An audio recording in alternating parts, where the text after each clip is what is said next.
जिनेंद्र, स्वागत है आप सभी का हमारे विशेष कार्यक्रम समस्या एक समाधान अनेक। जी हाँ, समस्या एक समाधान अनेक। वक्तामर स्तोत्र, एस्ट्रोलॉजी और वास्तु के माध्यम से हम आपकी समस्याओं का नित्य प्रति समाधान कर रहे हैं।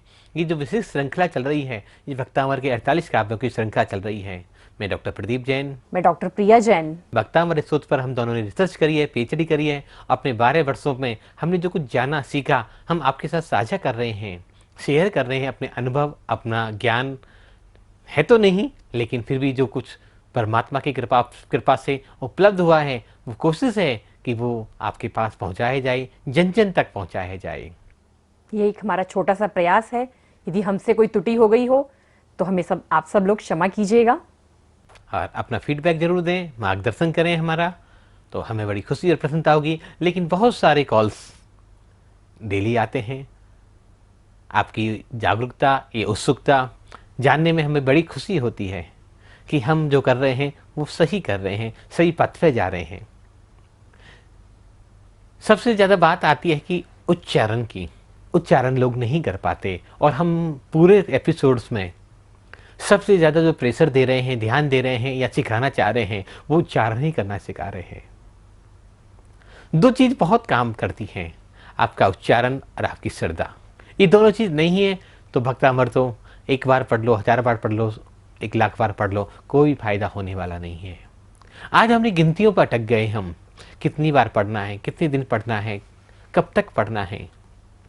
हम बड़े बड़े विधान कर रहे हैं, बड़े बड़े आयोजन कर रहे हैं, बड़े बड़े पाठों की श्रृंखला बना रहे हैं कि मुझे 1008 बार बोलना है, मुझे 1 लाख बार भक्तामर का पाठ करना है, मुझे 48,000 बार भक्तामर का पाठ करना है, मुझे 48 दिन का विधान करना है। बंधु, आप गलत नहीं हो, वो सही है, लेकिन इसका उच्चारण और इसका आपकी श्रद्धा इसके साथ जुड़ जाए तो बिल्कुल निश्चित ही काम हो सकता है। कल हमने बात करी थी कि एक बीज को वृक्ष बनने के लिए क्या क्या परिस्थितियां आवश्यक है। एक सबका श्रद्धा कितनी जरूरी है। जब एक किसान बीज बोता है तो वो धरती से, अपने परिवार वालों से कभी पूछता है कि मुझे कब तक बीज डालना होगा? नहीं, उसे विश्वास होता है, उसे भरोसा होता है कि जिस बीज का रोपण मैं धरती में अंदर कर रहा हूं, इस बीज के वृक्ष निकलेगा, पौधा निकलेगा और ये बीज एक बड़ा वृक्ष बनकर मुझे फल देगा। जब एक स्टूडेंट पढ़ाई करता है और फिर एग्जाम देने जाता है, एक क्लास में, नई क्लास में जब आता है या स्कूल में एडमिशन लेता है, तो क्या कभी कोई विद्यार्थी पूछता है कि मुझे इस क्लास में कितनी बार रहना पड़ेगा, मुझे कितनी बार एग्जाम देना होगा? वो अपनी पूरी श्रद्धा के साथ, पूरी निष्ठा के साथ, पूरी विश्वास के साथ वो परीक्षा में अपना पूर्ण सहयोग करता है, पढ़ाई करता है, मेहनत करता है और एक दिन सफल हो जाता है। तो जब हम एक विद्यार्थी से कभी ऐसा सवाल नहीं करते, एक किसान जब बीज बोता है तो ऐसा सवाल नहीं करता, तो हम जब धार्मिक क्रियाएं करते हैं, प्रभु का स्मरण करते हैं, प्रभु का नाम लेते हैं, तो व्यापार क्यों करने लग जाते हैं? तो हमें क्यों गिनना? क्यों गिनना? सही किया जाए तो एक बार ही काफी है, और गलत के लिए तो कितनी भी करते रहो, कोई फर्क नहीं पड़ने वाला। और ईश्वर ने, परमात्मा ने हमें कितनी सारी चीजें दी हैं। हम जो ये सांस ले रहे हैं, हमने कभी काउंट करी है कि कितनी सांस हम ले चुके हैं, कितनी हमें और लेनी है, कितना हम धन कमा रहे हैं? कभी हम काउंट किया हमने? कितना हम खा चुके हैं और अभी हम कितना खाएंगे? लेकिन जब धार्मिक क्रिया करते हैं तो उसमें सोचते हैं, टाइम भी देखते हैं कितनी देर हो गई है, कितनी बार हम जाप कर चुके हैं, कितनी बार हम पढ़ चुके हैं। भगवान ने तो कभी नहीं देखा होगा या सोचा होगा कि मैं कितना दे चुका हूं आपको। हम फिर भी रोज सिर्फ मांगते ही रहते हैं। हमारे मन के अंदर ग्रेटिट्यूड, धन्यवाद तो होता ही नहीं है। तो ये चीजें भी बहुत जरूरी हैं। एक गांव के किनारे पर एक ग्वालन रहती थी और वो सबको दूध बेचती थी, सबको तोल कर, नाप कर दूध देती थी। लेकिन एक युवक आता था, उसको बिना तोले ही वो, बिना नापे ही दूध दे देती थी।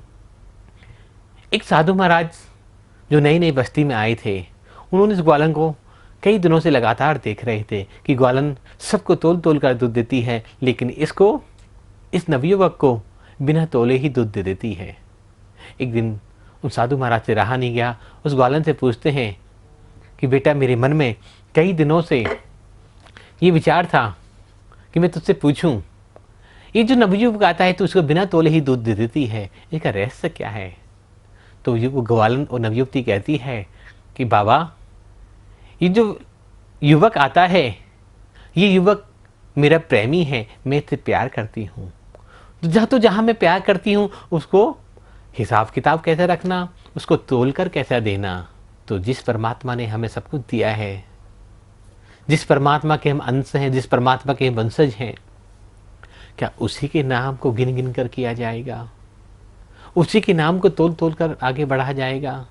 कैसी विडंबना है ये। हम समझ जाएं कि हम उसे प्रेम करते हैं। सच्चा प्रेम कभी भी बंधनों में, कभी भी दीवारों में बंधा हुआ नहीं होता।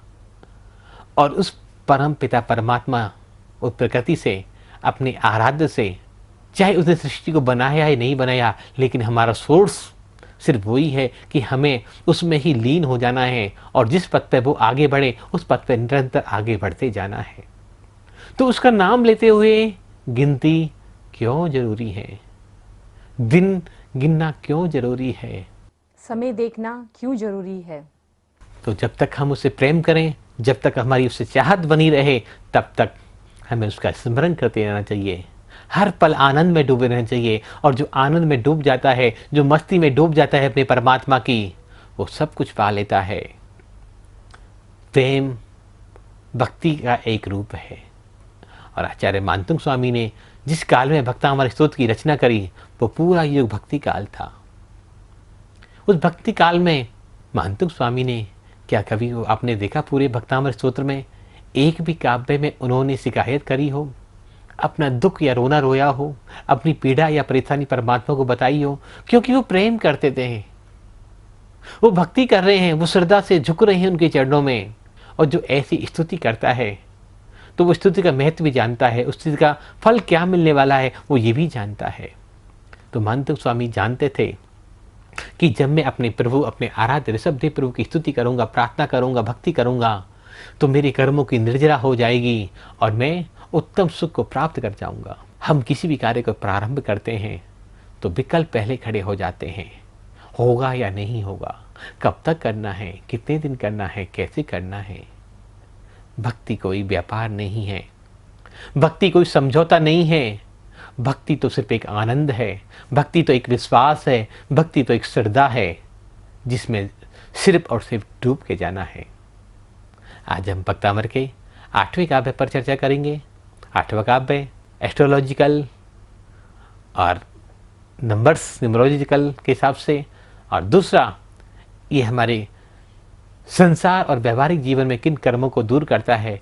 बहुत उपयोगी, बहुत महत्वपूर्ण है। डॉक्टर प्रिया जैन से जानेंगे इसका उच्चारण और इसका word to word meanings. Doctor Priya Jain. तो हम जानते हैं भक्तामृत स्तोत्र के 8वें नंबर काव्य के बारे में। तो सबसे पहले हम इसका उच्चारण करना सीखेंगे। मत्वेति नाथ तव संस्तवनम मयीद मारभ्यते तनुधियापि तव प्रभावात् चेतो हरिष्यति सतान् नलनीदलेषु मुक्ताफल धुतिमुपेति ननूद बिन्दुः। मत्वेति नाथ, मत्वेति नाथ, आधा त है तो इसलिए मैं टच कर कर आगे जाना है। मत्वेति नाथ तव तव संस्तवनम मयीद। संस्तवनम में बिंदु है न के ऊपर, तो हमें यहाँ पर उच्चारण क्या करना है? म। बिंदी का उच्चारण क्या होगा? म। मत्वेति नाथ तव संस्तवनम मयीद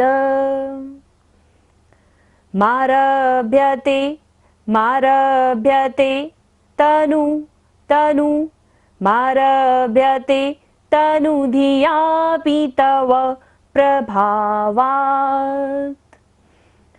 जब भी आप भक्तामृत स्तोत्र को पढ़ रहे हैं, जब आपने फर्स्ट लाइन को पढ़ना शुरू किया तो पहले सांस को लीजिए, और जब फर्स्ट लाइन आपकी फिनिश हो जाए तो उसको पूरे सांस का वहां पर विसर्जन कर दीजिए, छोड़ दीजिए। तब सेकंड लाइन आप स्टार्ट करिए, तभी आपको उसका पूरा बेनिफिट मिलेगा। मत्वेति नाथ तव संस्तवनम मयेद। मयेद पर सारा सांस आपको छोड़ना है। पूरा साउंड साइंस के साथ हमें इसको पढ़ना चाहिए। मारभ्यते तनुधियापि तव प्रभावात्। पूरा वसंत लिखा छंद में हमें भक्तामृत स्तोत्र पढ़ने का तभी फायदा होगा जब हम एक वर्ड के साथ दूसरे वर्ड को अटैच करते हुए, टच करते हुए पढ़ेंगे। थर्ड लाइन हम चैंट करेंगे। चेतो हरिष्यति, चेतो हरिष्यति सतान नलनीदलेषु। सतान, सता पर यहाँ पर जो बिंदु है ता पर, वहां पर बिंदी का उच्चारण न होगा क्योंकि बिंदी के बाद क्या आ रहा है, न, नलनी। चेतो हरिष्यति सतान नलनीदलेषु। और नलिनी को हमने लंबा क्यों लिया है, क्योंकि न के ऊपर बड़ी की मात्रा है, उसको हमें नलनी नहीं बोलना है, लंबा लेना है। चेतो हरिष्यति सतान नलनीदलेषु। और शू पर सारी सांस को छोड़ना है। फिर दोबारा भरेंगे सांस लेते हुए। मुक्ताफल द्युतिमुपेति ननूद बिंदुः, ननूद बिंदुः। ननूद को लंबा लेना है क्योंकि न के ऊपर बड़े उ की मात्रा है। और बिंदुः, बिंदु पर विसर्ग है तो ओह करते हुए। मुक्ताफल द्युतिमुपेति ननूद बिंदुः, मत्वेति नाथ तव संस्तवनं मयेद। मारभ्यते तनुधियापि तव प्रभावात्। चेतो हरिष्यति सतान नलनीदलेषु, मुक्ताफल द्युतिमुपेति ननूद बिंदुः। अब हम इसको वर्ड टू वर्ड अर्थ समझते हैं। मतवेति, मतवा मीन्स मानकर, और इति मीन्स ऐसा, इस प्रकार। नाथ, नाथ मीन्स जिनेंद्र। तव, तव मीन्स तेरा। संस्तवनम, संस्तवनम मीन्स स्तवन मीन्स स्तुति, किसी को चीज को पढ़ना, अपने अंदर उतारना। मयेद, मयेद मीन्स को हम संधि विच्छेद करेंगे, मया प्लस इदम। मया मीन्स मेरे द्वारा, और इदम मीन्स यह। मारभ्यते, मारभ्यते मीन्स आरंभ किया जाता है, किसी भी चीज की जो स्टार्टिंग हम करते हैं उसको बोलते हैं मारभ्यते। तनुधिया, तनुधिया मीन्स मंद शुद्ध द्वारा, मंद शुद्ध द्वारा। तनुधिया मीन्स मंद शुद्ध द्वारा। अपी मीन्स भी। चेतो, चेतो मीन्स चित्त। हरिष्यति मीन्स हरण करेगा, हरण करेगा। सतान, सतान मीन्स सज्जनों के। नलनीदलेषु, कमलिनी के पत्तों पर, कमल के पत्तों पर। मुक्ताफल, मुक्ताफल मीन्स मुक्ता की, मोती के समान। धुति मीन्स, धुति मीन्स क्रांति को। मुपैति, मुपैति मीन्स प्राप्त होती है। ननूद, ननूद मीन्स निश्चय से। बिंदुः, बिंदु मीन्स बिंदु, डॉट। मत्वेति नाथ तव संस्तवनं मयेद। मारभ्यते तनुधियापि तव प्रभावात्। चेतो हरिष्यति सतान नलनीदलेषु, मुक्ताफल द्युतिमुपेति ननूद बिंदुः। बहुत ही अच्छा श्लोक है ये। हमारी लाइफ में जितने भी ट्रबल्स आ रहे हैं, जितने भी डिस्टर्बेंसेस आ रहे हैं, जो हमने इनवाइट नहीं किए हैं, वैसे तो हम हर चीज़ को अपनी लाइफ में खुद ही इनवाइट करते हैं। आपने भी देखा होगा आपके घर कोई भी आ जाता है बिना इनवाइट किए। यदि आपके घर कोई वो आता भी है तो आपका कोई फ्रेंड होता होगा या आपका कोई रिलेटिव होता होगा जो बिना बुलाए आ जाता है। तो ऐसे ही हमारी लाइफ में जो डिस्टर्बेंसेस आती हैं, ट्रबल्स आती हैं, कहीं ना कहीं हमने ही उनको इनवाइट किया होता है, जाने अनजाने में।